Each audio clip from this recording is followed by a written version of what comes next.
तो ये 22 non sex chromosome है।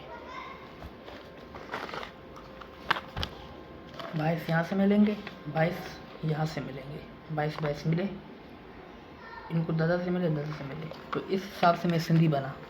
मेरे अंदर सिंधियों का कौन है, मेरी रगों में सिंधी का कौन है, बिलावल खास के लिए एक सिंधी है।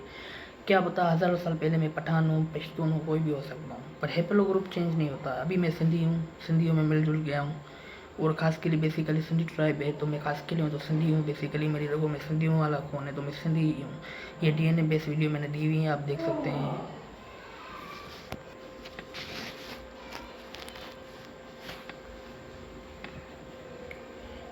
मेरे चैनल पर तो ये लास्ट वीडियो है। अब आते हैं मैटरनल हैप्लो ग्रुप पर। तो मैटरनल हैप्लो ग्रुप आपका होता है एक्स क्रोमोसोम पर, जो आपकी मदर से मिलता है। वो किससे मिलता है? ये आपकी माँ की माँ की माँ की माँ से मिलता है। ये आपकी माँ है, उसको उसकी माँ से मिला, उसको उसकी माँ से मिला, नानी से, नानी उसको उसकी माँ से, उसको उसकी माँ से, उसको उसकी माँ से, ये उसका मैटरनल हैप्लो ग्रुप होता है। उसकी भी ब्रांचेस होती हैं।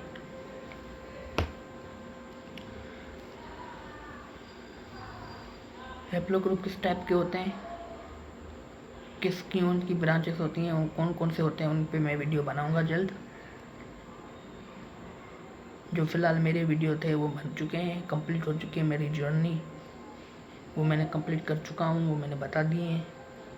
इंशाल्लाह अब आपको बताऊंगा किस टाइप के हैप्लो ग्रुप में क्या ब्रांचेस होती हैं, क्या क्या नहीं होती हैं, आपको समझ में आ जाएगा। आई थिंक वीडियो लंबी हो रही है, तो वीडियो को कंप्लीट बंद करते हैं। अल्लाह हाफिज़। बिलावल खास के लिए कोई इजाज़त दीजिए।